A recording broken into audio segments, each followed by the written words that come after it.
If you know that you need to have a tough conversation with an underperforming staff, but you're still avoiding this conversation because either you've had this conversation before and nothing's changed, you're afraid of their reaction, or you're just not sure how to address it, then this video is for you. Now, most bosses don't avoid these conversations because they're weak. They avoid them because they don't want to be unfair or hurt somebody's feelings or say the wrong thing. Now, I want to start with this. We have to know and understand the difference between being nice and being kind. Being clear is one of the kindest things that you can do.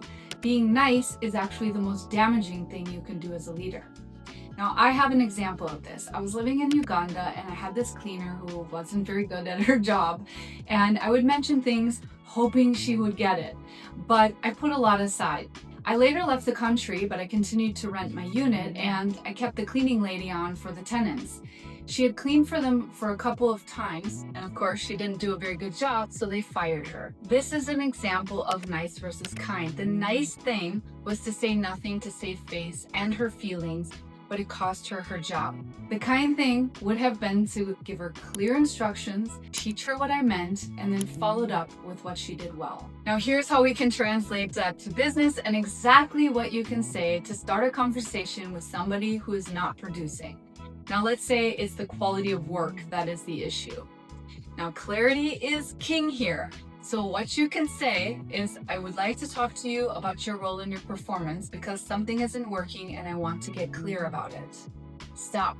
Let that land. Sometimes this can be uncomfortable, but stop. The expectation for this role is that work is delivered production ready with internal checks completed before it goes to the client. What I'm seeing here is over the last 4 weeks, we've had 3 deliverables that were sent to the client with errors and weren't on time that should have been caught internally.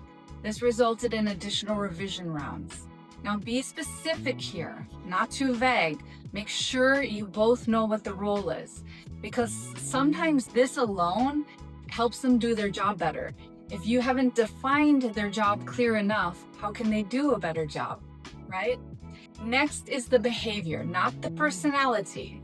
The behavior of what actually happened, specifics, dates, patterns, depending on the issue.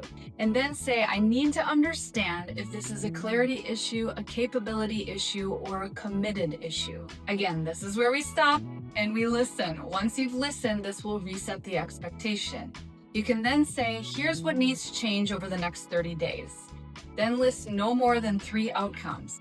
Things like deadlines, things like fewer errors, maybe proactive communication, and then agree to a time to meet again in the next 30 days.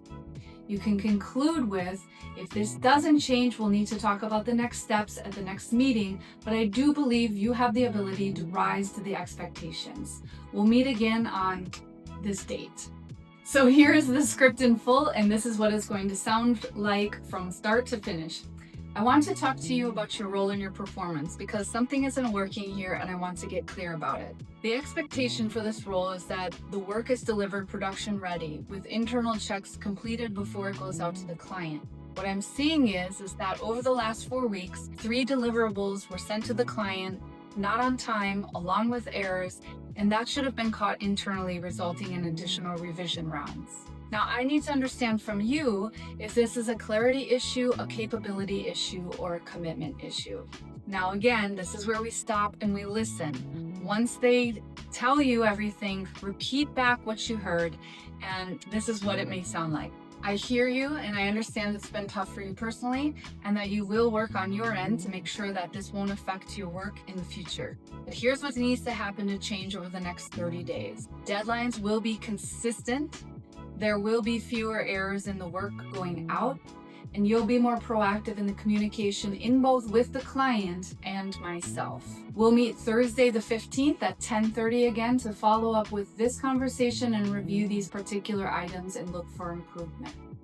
Well, if this doesn't change, we'll need to talk about the next step at the next meeting, but I do believe you have the ability to rise to the expectations and trust that you can do it. Now, again, That's what it sounds like, but this is what you do not do.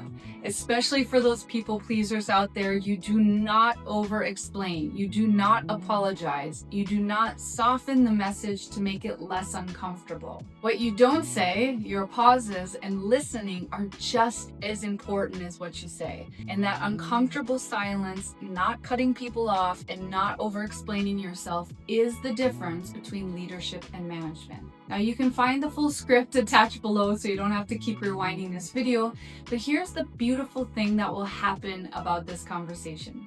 Either performance will improve quickly, you will instantly see a difference, or you'll get the clarity that you've been looking for, that this is not going to work. You do need to give people the opportunity to step up and help them get there. This is the kind thing to do, not by telling them what they did wrong, but allowing space to tell them where they need to go. And again, this is a big difference. This is the difference between leadership and management. So if you are avoiding a tough conversation, the problem is not going to disappear. It's going to spread throughout the culture, and it's going to protect the wrong people. Your high performers will stop respecting you. The team, they're going to get frustrated with these underperformers around them, and it lowers the overall morale of the culture. So please, I give you the permission to have this conversation, but do it with intention and integrity. Because this is what you guys signed up for, this is leadership, and this is the practice. Remember, business is both art and science. Some things are proven, the rest is intuition.